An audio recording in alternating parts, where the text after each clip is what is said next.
Hi, I'm Ryan. I'm pretty much new to YouTube. This will probably be my first video I'm going to upload. And this is a video on philosophy in the ethical category of utilitarianism.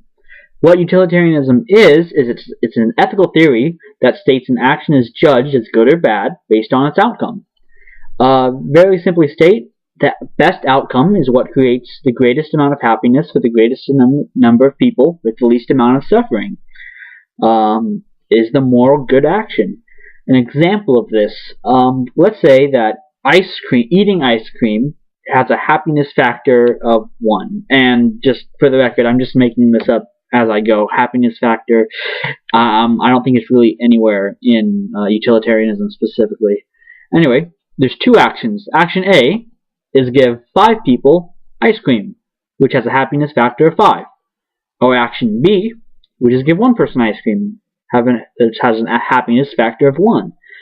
And utilitarianism would state that action A, since it gives 5 people ice cream, would be the most ethical, as it has a happiness factor of 5 compared to action B, which has a happiness factor of 1.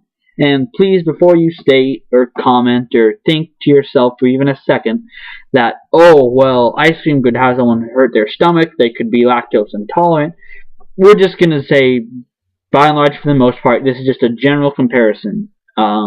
Please don't go at all critical on it. It's certainly not the place. I don't think a comparison like this would ever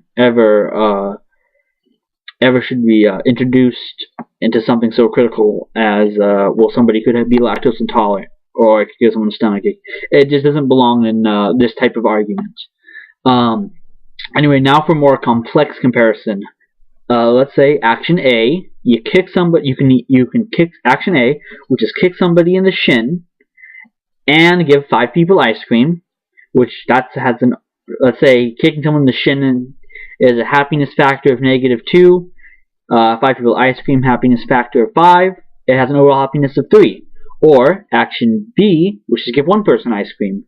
Utilitarianism would state that action A, which is has an overall happiness of 3, the 5 ice cream minus the 2 for the shin kick, 3, is the more ethical action compared to B, which only has a happiness factor of 1. Now this is a pretty good segue into an argument against utilitarianism.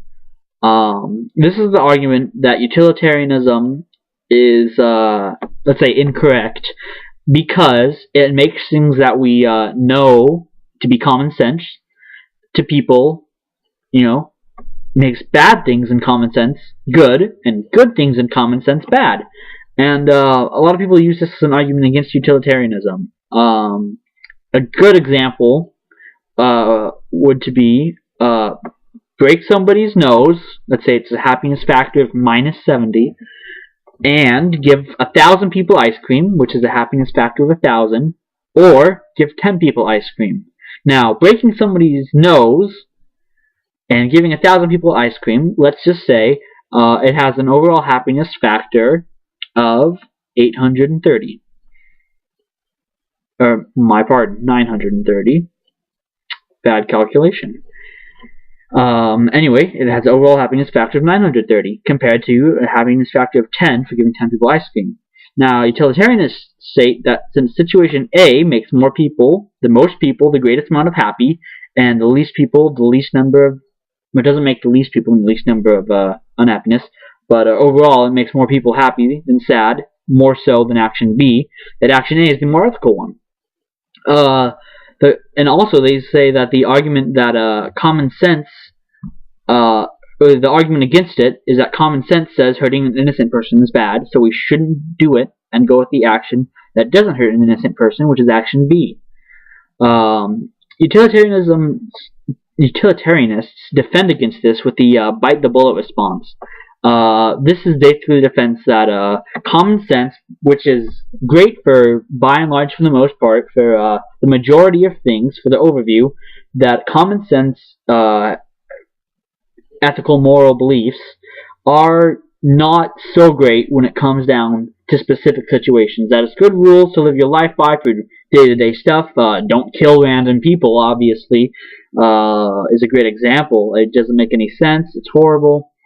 It's just a horrible thing, and obviously that works for most of your life. But when it comes down to specific situations like that, utilitarianism is a more specific and actually calculates everything, while common sense is just some rule. It's rather ambiguous in a specific situation.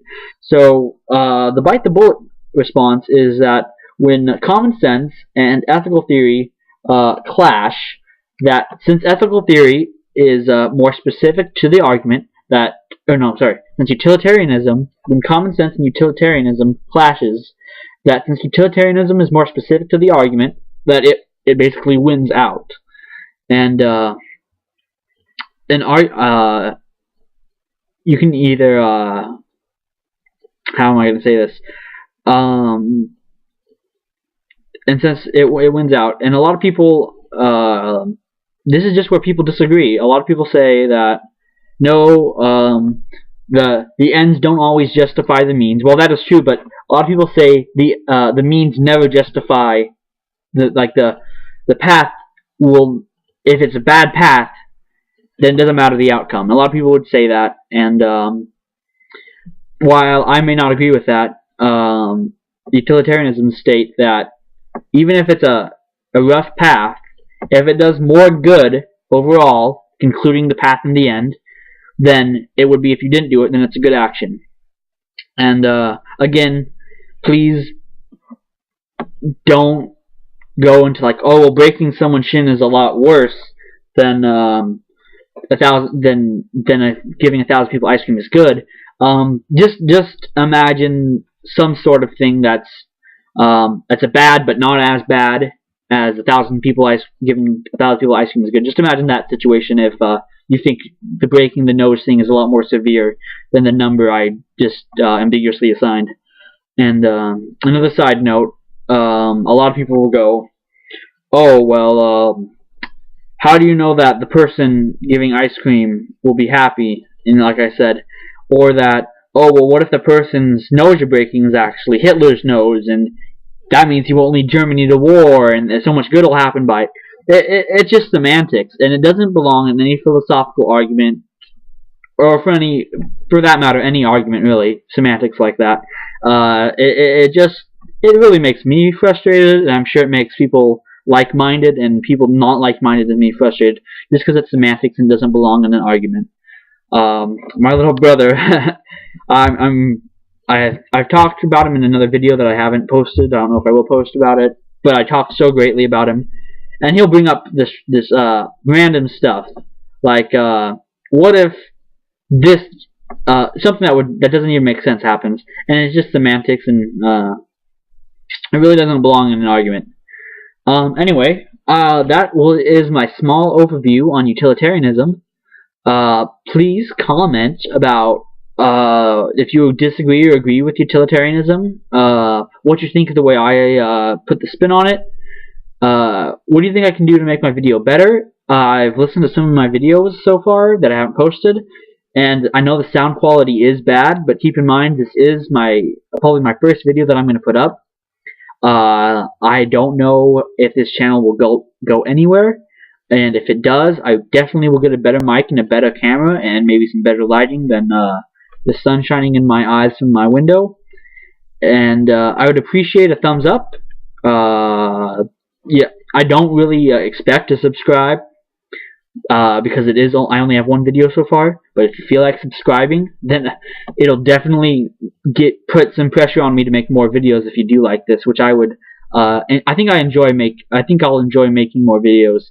So I would like to subscribe. Don't expect it, but anyway, I hope you find the video enjoying. I hope you learned something. I hope I learned something from your comments, whether it is something philosophical, off topic, or how to make a better video. And well, basically, this is my non-historical overview of utilitarianism. I hope you enjoyed the video. Hope you have a great day. The sun's shining here. I know I'll have a great day. And goodbye.